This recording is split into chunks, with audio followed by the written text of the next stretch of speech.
actually remember quite clearly when the family moved to Midland from Whitby and why we moved.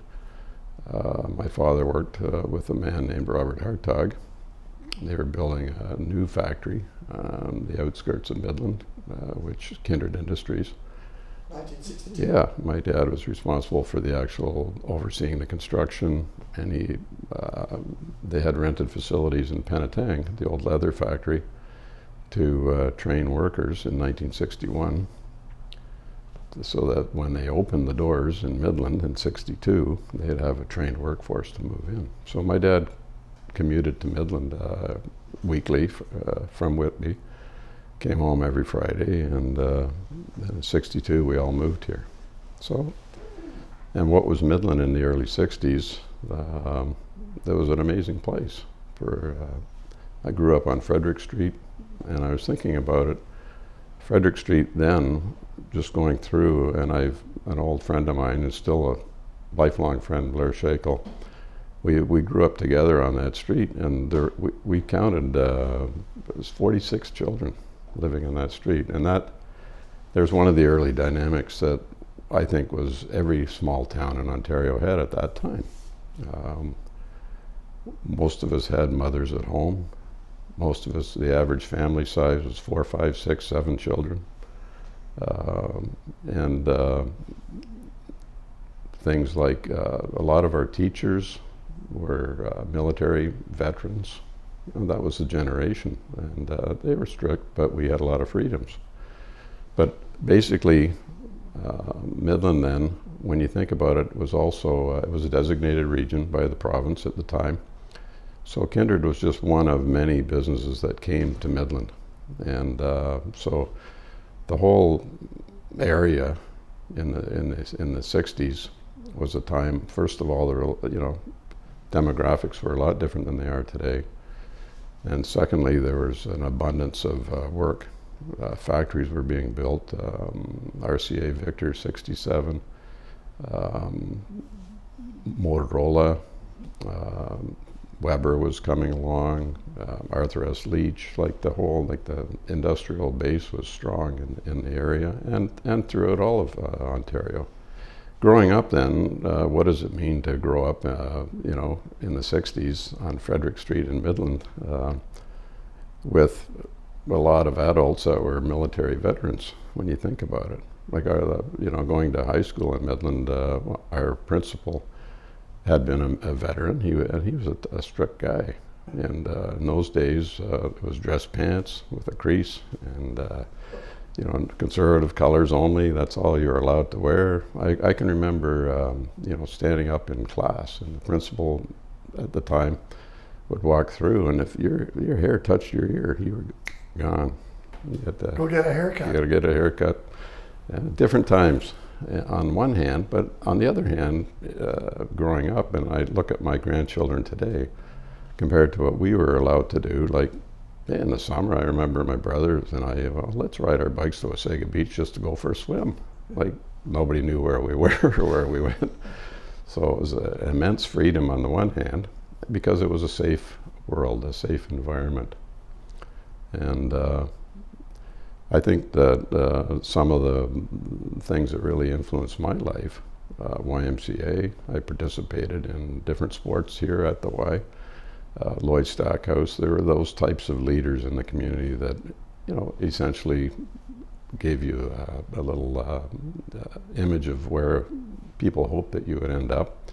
Even guys, I remember one of our scout leaders, and I was a member at St. Mark's, Roy Shakel was, again, a military veteran and a man to be looked up to, and very positive influences on my life throughout.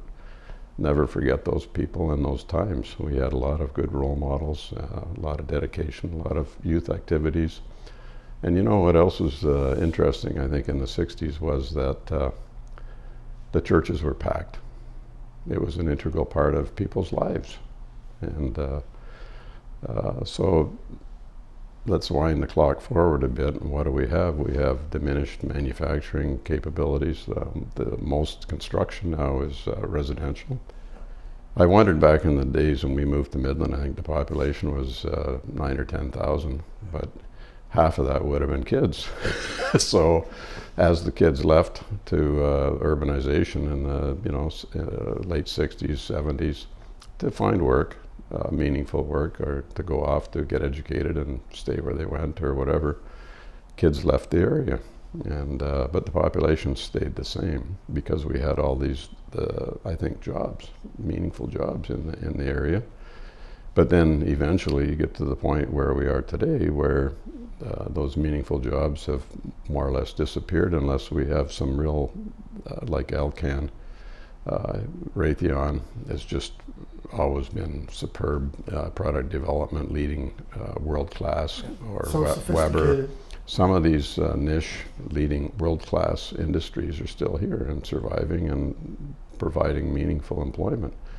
But most jobs are either in construction, and when you look around, it's amazing to me. I think of it as sort of that small community, but how many homes are built? Bayport and out by Walmart. Walmart wasn't even there. That was a dirt road. Didn't go through. It was the Jones farm. I remember when they widened Yonge Street to 4 lanes. That was a major. It was huge. Yeah, big.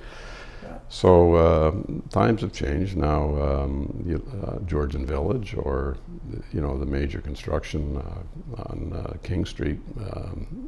That's where we're at. We're building condos for seniors, or we're building like now, essentially supported living residences and so on. For it's a different environment. It's a different place to be. Hartog, of course, financed and had the vision, and he had a good operating guy and he had a good finance guy, and they put together a nice business. Now, was that exclusively an aluminum manufacturer? When Robert bought the business, it was miscellaneous kitchenware. Like pots? Yeah, the company was called Kitchen Installations Limited. Okay.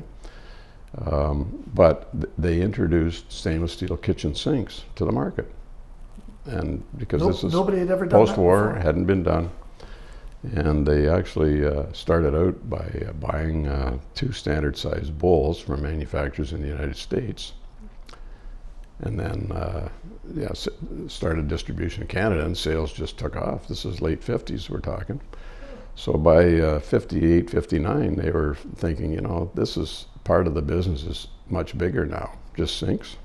And we want to have hydraulic presses, build our own, do our own bowls, don't buy them from OEM guys. And so they thought, well, we need to build a factory just to do sinks only. Robert was always a boater, and he kept his boat in Penetang.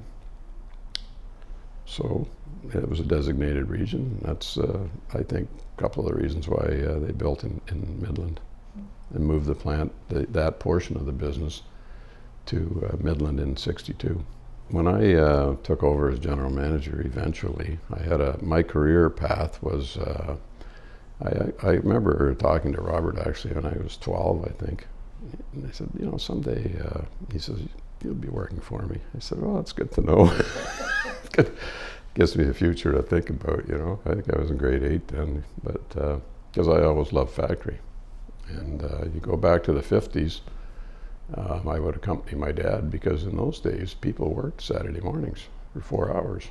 Really? Yeah, they would work their 5/8, like 44-hour was a standard work week until late 50s, early 60s. It was 40 hours all of a sudden. It was a big change. And he'd let me go with him. I just loved every part of it, the machinery and the noise and the smell, and it was just, I wanted to be a factory guy. And I did go to Trent University. I remember first year there's a group of us sitting around, and there's like there's like 12 or 14 of us. I go around the circle. What do you want to do when you graduate? And well, I want to run a factory. And everybody looked at me. What?